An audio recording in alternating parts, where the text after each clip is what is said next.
आज विराजमान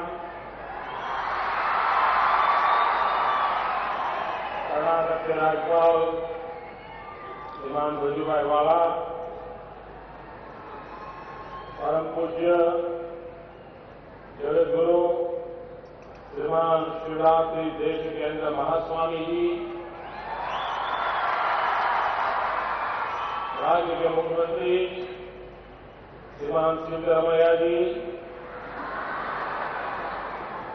केंद्र में मंत्रिपरिषद के मेरे साथी श्रीमान जीवी सदानंद गौड़ा, श्रीमान अनंत कुमार, श्रीमान जीएम सिद्धेश्वरा, श्रीमान वी श्रीनिवासा प्रसाद, परम पूज्य श्रीमान शिवा कुमार महास्वामी जी,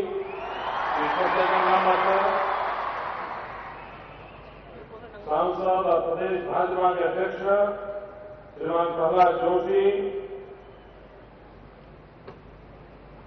परम पूज्य श्रीमान सिद्धेश्वरा महास्वामी जी ज्ञान योग आश्रम, पूर्व मुख्यमंत्री और विपक्षी नेता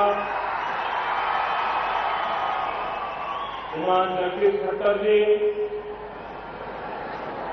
पूर्व मुख्यमंत्री और संसद में मेरे साथी श्रीमान बीएस येदियुरप्पा जी,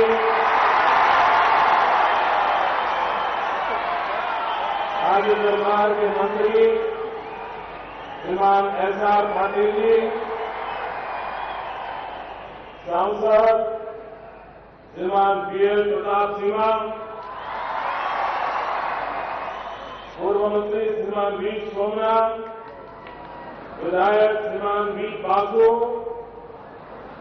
मेयर श्रीमान बीएल बायप्पा, सेलिब्रेशन कमेटी के अध्यक्ष जस्टिस श्रीमान शिवराज पाटिल जी, मैसूरिया, तृतीय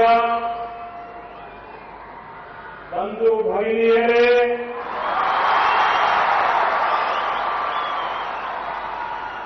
निमगेल्लानंद, नमस्कार लोग।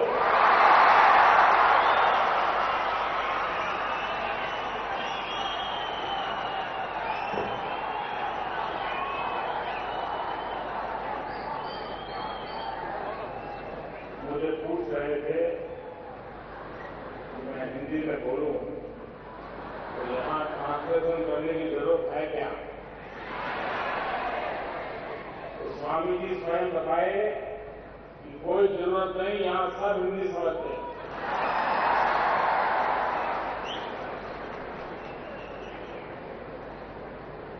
ये मेरा सौभाग्य है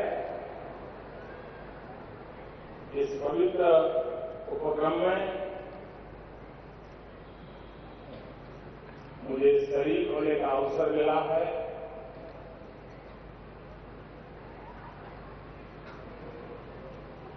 इतनी बड़ी संख्या में संतों की हाजिरी हो,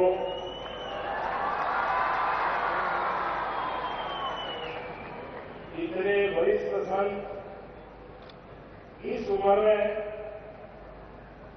जिस समारोह में उपस्थित हो,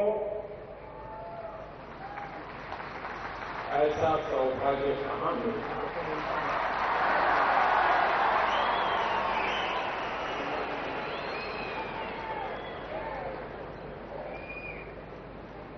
कुछ दिन पहले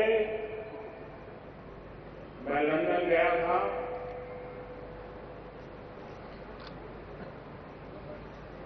लोकतंत्र की बातें, मानवतावाद की बातें, विमेन एम्पावरमेंट की चर्चाएं दुनिया के देशों को लगता है ये सारे विचार वहीं पर शुरू हुए, वहीं पर पैदा हुए और दुनिया को वहीं से मिले। जहां इस प्रकार की सोच है, वहां पर मुझे उस महापुरुष के स्टैच्यू का अनावरण करने का सौभाग्य मिला। ये बसवेश्वर जी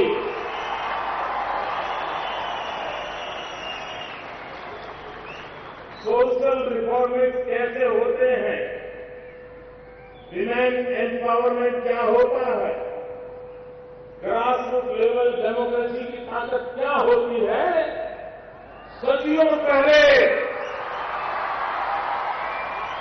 इसी धरती के महापुरुष बसवेश्वर जी ने दुनिया को करके दिखाया।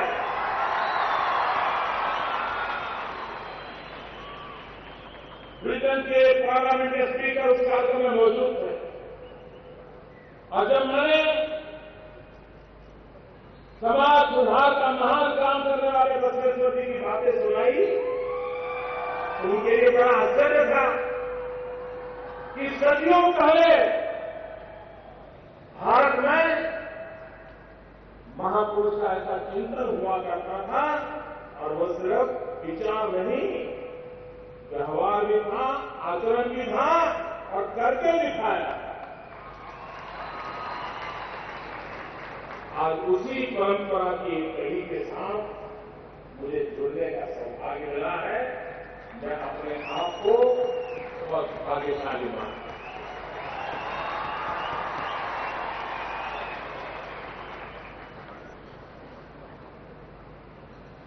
सारे विश्व में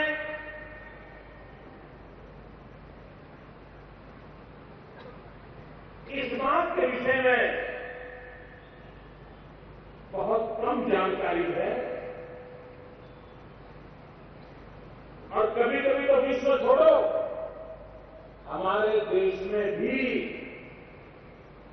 एक बहुत बड़ा वर्ग ऐसा है जो अपने आप को बहुत बड़ा बुद्धिमान मानता है, बड़ा अभिज्ञास मानता है।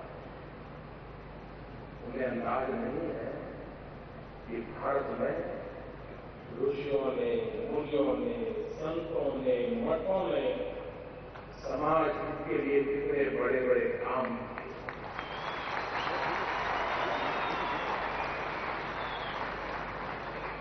उनका उस तरफ ध्यान ही नहीं है और इसलिए ज्यादातर हमारी इस महान परंपरा की आलोचना करते रहना यही कुछ लोगों की आदत बन गई है। इस देश की विशेषता है कि हजारों साल पुराने समाज जीवन में समय समय पर किसी न किसी बुराई ने प्रवेश कर दिया। समाज में कितने सिलाई गलत चीजें घुस गई, गलत परंपराएं घुस गई, जिसने समाज के आत्मा को भी तहस नहस कर दिया। लेकिन उसके बाद यही समाज की जरूरत की ताकत देखिए कि इसी समाज में से संत पैदा हुए, समाज सुधारक पैदा हुए, ऋषि मुनि पैदा हुए और उन्होंने समाज के विरोधों के बावजूद भी समाज सुधार का बीड़ा उठाया और समाज की बुराइयों से समाज को मुक्त कराने का अविरत प्रयास किया। हजारों साल से यह देश, यह परंपरा, यह संस्कृति इसलिए बची है कि हर युग में जब जब संकट आया, जब जब हमारे भीतर बुराइयां आई, हमारे भीतर से ही एक नई ऊर्जा पैदा हुई, नया नेतृत्व पैदा हुआ, नई ताकत पैदा हुई, नई संत परंपरा पैदा हुई और समाज सुधार का काम चलता रहा। और इसलिए मैं आज जब झोली में जगतगुरु डॉक्टर शिवरात्रि राजेंद्र महास्वामी जी के शताब्दी समारोह में आया हूं, उस महान परंपरा को नमन करने के लिए आया।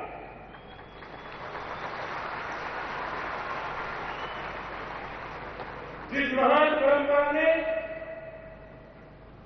समाज के हितों की, समाज के कल्याण की चिंता करने में कभी कोई कमी नहीं है।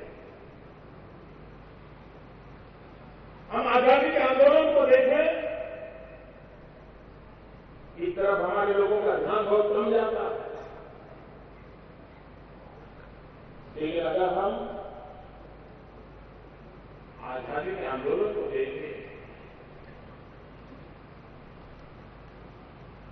तो 19वीं शताब्दी में और 18वीं शताब्दी, 18th सेंचुरी, 19th सेंचुरी, ये दो शताब्दी की हम नजर करें तो हमारे ध्यान में आएगा कि 20वीं शताब्दी में जो आजादी के आंदोलन की तीव्रता पैदा हुई, उसके पीछे 19वीं शताब्दी और 18वीं शताब्दी, 18th सेंचुरी, 19th सेंचुरी में हमारे संतों महंतों ने, जिसको हम भक्ति युग कहते हैं, उस भक्ति युग में जो चेतना जगाई गई, भारत की आत्मा को जगाने का प्रयास हुआ और हिंदुस्तान के हर इलाके में, पूरब हो, पश्चिम हो, उत्तर हो, दक्षिण हो, हर भाषा भाषी में कोई कोई संत पैदा हुआ जो संत मठ मंदिरों से बाहर निकला, एक सामूहिक जागरण का अभियान चलाया, पूरे देश में फिर से एक बार समाज के आत्मा को जगाने का काम 2 शताब्दी तक हमारे संतों ने, हमारे महापुरुषों ने किया। और वो चेतना जगी जिस चेतना में से 1857 का स्वातंत्र संग्राम की ज्योति जलती, वही चेतना से 1947 में देश आजादी को प्राप्त कर सका था। आजादी के आंदोलन की पीठिका ऐसे महापुरुषों ने रखी, जिसको आगे महात्मा गांधी का नेतृत्व मिला। और देखिए, महात्मा गांधी को भी कभी राजनेता के रूप में नहीं देखा, उसी संत परंपरा की कड़ी के रूप में देखा, तभी तो उनको महात्मा कहा था। जो बात संतों महंतों के लिए कही जाती थी, वो बात महात्मा गांधी के लिए कही जाती थी। उसी परंपरा का नेतृत्व मिला और तब जाकर के देश को आजादी प्राप्त हुई। और इसलिए भारत में समाज जीवन की हर कमियों पर आई, कमियों से मुक्ति दिलाने का काम हमारे संतों के द्वारा। उसी प्रकार से आज हम इस बीच को देखें, मुझे यहां पहले जाने का सौभाग्य मिला है। शिक्षा के क्षेत्र पर कितना बड़ा काम हुआ है। करीब 1 लाख विद्यार्थियों की जिंदगी यहां बदल गई।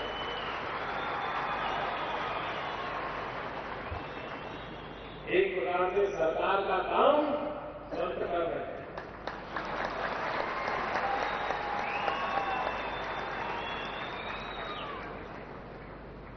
सरकार का बोझ भी हल्का कर रहे हैं और समाज की शक्ति बढ़ा रहे हैं।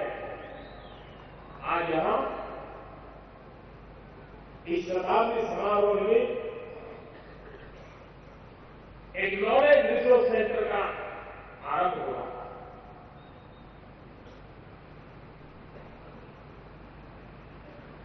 ये बात कहते हैं कि पिछली शताब्दियों में राष्ट्र की शक्ति को नापने का आधार या तो धन शक्ति हुआ करता था या तो सैन्य बल शक्ति हुआ करता था। इस देश के पास कितना मिलिट्री पावर है और कितना मनी पावर है, उसके आधार पर विश्व में उस देश की ताकत को नापा जाता है। उसी के आधार पर वो देश कितना शक्तिशाली है और उसके आधार पर विश्व में उसकी स्वीकृति बनती है। लेकिन वक्त बदल चुका है। आज धनबल हो या सैन्य बल हो, इतने से गाड़ी चलती नहीं है। 21वीं सदी ये ज्ञान की सदी है।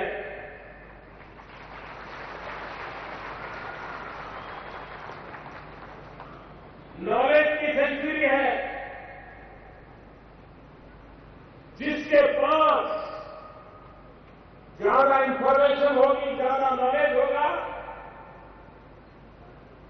समय के आगे सोचने वाले इनोवेशन होंगे, दुनिया पर उसी देश की चलने वाली है। और इसलिए 21वीं सदी की ताकत को संतों ने पहचाना और उस ताकत को वैज्ञानिक तरीके से बल देने के लिए आज नॉलेज रिसोर्स सेंटर का आरंभ हो रहा है। पिछली अनेक शताब्दियों में मानव जात ने ज्ञान के आधार पर, विज्ञान के आधार पर, टेक्नोलॉजी के आधार पर जो प्रगति की है, आज हर घंटे, हर दिन, हर महीना, हर साल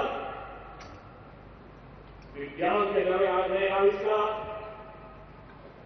ज्ञान का सविशेष प्रभाव, टेक्नोलॉजी का प्रभुत्व समाज जीवन को इतना तेजी से बदल रहा है जो पिछली शताब्दियों में कभी नहीं हुआ था।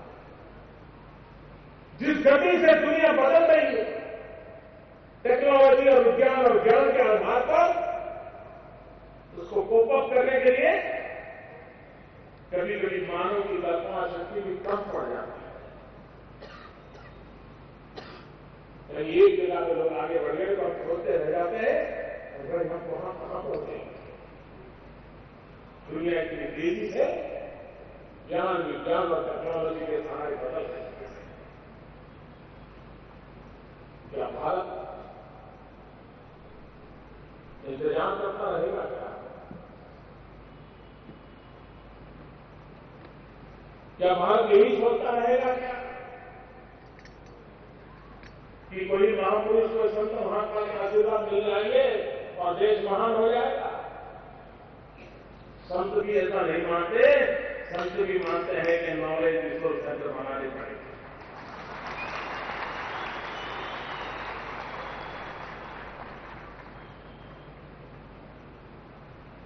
नए इनोवेशन होने चाहिए। पिछले दिनों आपको पता होगा, पेरिस में दुनिया के सभी देश के लोग इकट्ठे आए। एक बड़ा विश्व का कुंभ मेला लगा था और वे सब ब्रह्मांड की चिंता करने में लगे। ग्लोबल वार्मिंग से कैसे मानव जात को बचाया जाए, विश्व को बचाया जाए, पृथ्वी को बचाया जाए, इसकी चिंता हो रही। लेकिन वहां पर दो बातें हुई।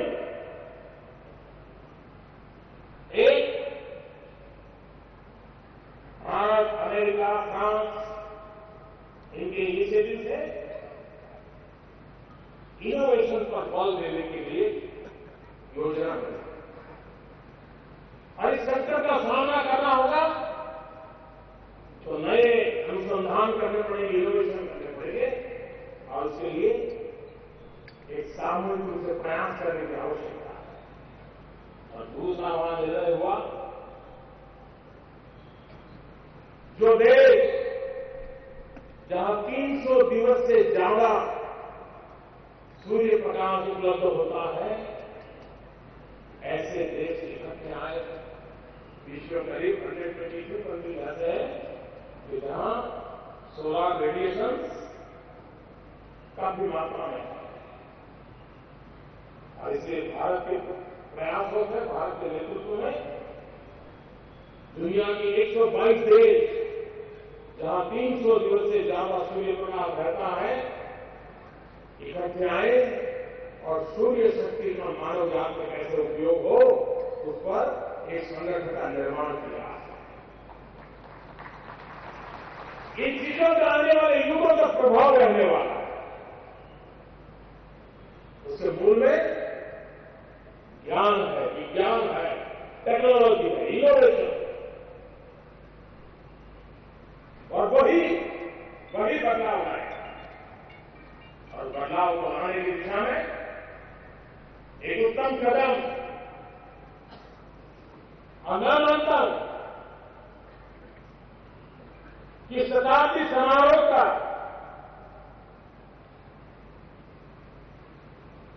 पूज्य स्वामी जी को उत्तम से उत्तम श्रद्धांजलि इस एक उत्तम कदम के द्वारा दी जा रही है। और इसके लिए आप सब बधाई के पात्र हैं, अभिनंदन के पात्र हैं। भारत सरकार की तरफ से इन उत्तम प्रयासों के लिए हमेशा कंधे से कंधा मिलाकर के देश, दिल्ली में बैठी हुई सरकार आपके साथ चलेगी।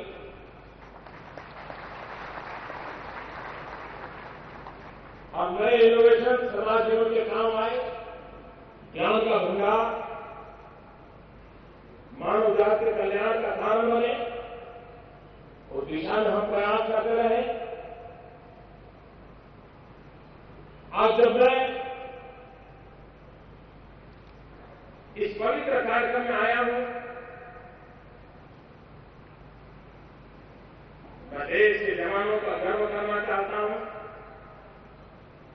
देश के सुरक्षा बलों का गर्व करना चाहता हूं, उनका अभिनंदन करना चाहता हूं।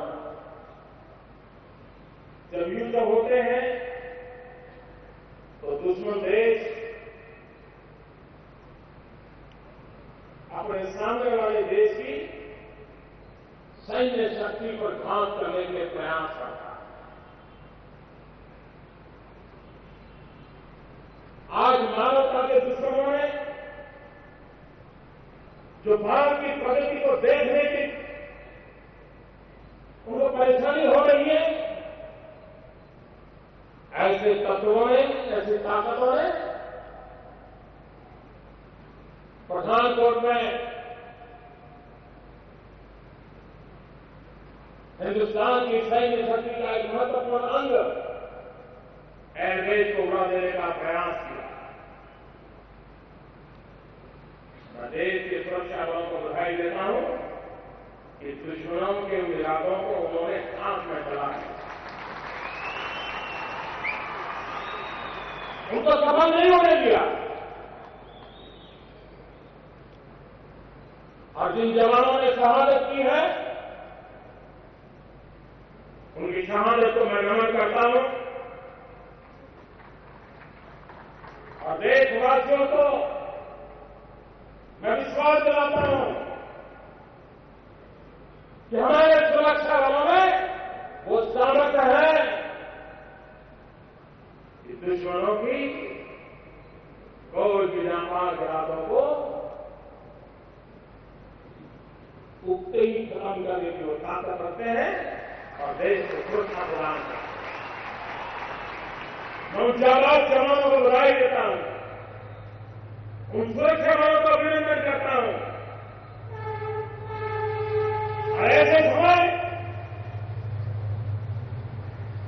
राष्ट्र का आत्मविश्वास, राष्ट्र का धैर्य और राष्ट्र की एकता एक स्वर में राष्ट्र में बोलता है तो दुश्मन के हौसले नष्ट हो जाते हैं। उस संकल्प को लेकर के आगे बढ़े, इसी एक अपेक्षा के साथ बहुत बहुत धन्यवाद आपका। पूज्य स्वामी जी के श्री चरणों में प्रणाम करता हूं। और ये नॉलेज रिसोर्स सेंटर 21वीं सदी में हमें नई ताकत दे, इसी एक अपेक्षा के साथ बहुत बहुत धन्यवाद। Thank you.